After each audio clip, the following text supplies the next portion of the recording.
Welcome back to After Scene. Today we're breaking down HBO's Task Episode 2, Family Settlement. And trust me, this episode is a masterclass in tension and hidden revelations. While most viewers were focused on the cat-and-mouse game between Tom's task force and the robbers, the writers were quietly laying breadcrumbs that reveal the true heart of this story. Episode 2 picks up immediately after the chaos of the robbery. The Dark Hearts are reeling from losing 3 members, and Jason Wilkes is demanding answers about the missing kid, Sam. Meanwhile, Robbie and Cliff discover their big score isn't cash, it's fentanyl. Tom's task force uses Peaches as their only lead, but family drama explodes when Tom's daughter, Sarah, arrives for Ethan's sentencing hearing. The episode builds to devastating revelations about what Ethan actually did, and ends with Maeve discovering the truth about Sam and confronting Robbie about the nightmare he's created. Let's break down what really happened here. The episode masterfully parallels 2 fathers under impossible pressure. Tom Brandis can barely focus on his case because his family is imploding. That dinner scene with Sarah, Emily, and the lawyer is absolutely brutal. When Sarah keeps saying, "my mother," and refuses to acknowledge Emily and Ethan as real siblings, you see Tom's guilt and rage. He adopted these kids, but couldn't save them from their trauma, and now that trauma has destroyed his wife and fractured his family. On the flip side, Robbie is drowning in lies, but each lie is motivated by love. When Sam asks how Robbie knew his parents, and Robbie says his brother used to work with them, pay attention to that editing. It cuts immediately to Tom learning about Billy, the Dark Hearts member who was beaten to death for rule violations. That's not a coincidence. That's storytelling. Billy is Robbie's brother, and this isn't a random robbery spree. This is revenge. The fentanyl creates the perfect trap. Robbie thinks he can sell it and disappear, but Jason already knows they'll have to go through Freddy Frias. It's a spider web closing around them, and they have no idea. Now here's what most viewers completely missed. Tom dismisses 2 leads that were actually accurate. First, when his team discusses why someone would take a kid, Lizzie suggests maybe they have a conscience. Tom shuts that down, but she's absolutely right. Robbie took Sam because he couldn't kill a child. Second, a psychic calls saying Sam is in the woods somewhere and in trouble. Tom laughs it off, but she's not wrong. Sam is isolated, scared, and definitely in danger. The informant subplot gets really interesting. When MZ texts that, "the boss is keeping me late," most people think it's just an excuse. But watch Jason's paranoia throughout the episode. After Perry tears into him about losing control, Jason is suspicious of everyone. The informant isn't just avoiding a meeting, they're probably being watched. Here's a detail that reveals everything. When Maeve recognizes Derek and Joanne's names immediately, that's not casual knowledge.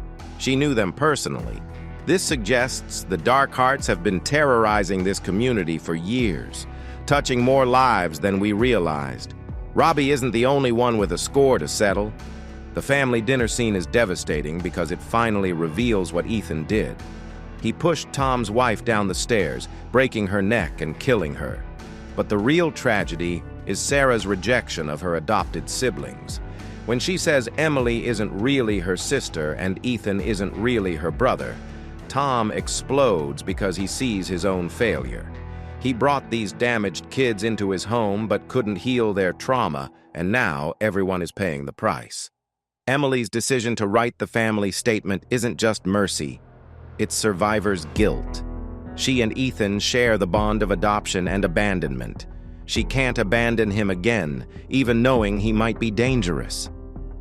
When Emily says she fears he won't get better in prison but also fears what happens if he gets out early, that's the impossible choice of loving someone who's hurt you. Notice how Emily ends up curled in the baseball dugout, exactly like her therapist described Ethan doing after his breakdown. These adopted siblings share trauma responses that run deeper than blood. It's a beautiful, heartbreaking parallel about how family bonds are forged through shared pain, not just genetics. Maeve emerges as the moral center surrounded by chaos. Her decision to abandon Sam at the mall isn't cruelty, it's desperate love. She's trying to save everyone, including Sam, from Robbie's choices. When Sam climbs back into her car and she has to hide him from the police, you can see her heart breaking. She knows she's crossing a line she can never uncross. The episode sets up multiple traps closing simultaneously. The Dark Hearts identify Peaches and terrorize his girlfriend and her father, innocent people paying for Robbie's war. Jason and Perry are methodically hunting down leads. Tom's personal crisis is affecting his judgment on the case, and Robbie's informant is compromised and might not survive much longer. But here's the bigger picture most people missed. This isn't really about cops and robbers. It's about cycles of violence and how trauma spreads through families and communities. Tom became an FBI agent because his faith in forgiveness failed when evil touched his family. Robbie became a criminal because the system failed to protect his brother. Jason runs a tight crew because that's the only family structure he's ever known. Everyone is trying to protect their people, but their methods are destroying the very thing they're trying to save. Tom's investigation is consuming him while his family falls apart. Robbie's quest for justice is endangering everyone he loves. Jason's retaliation against the robberies will escalate into a war that hurts innocent people.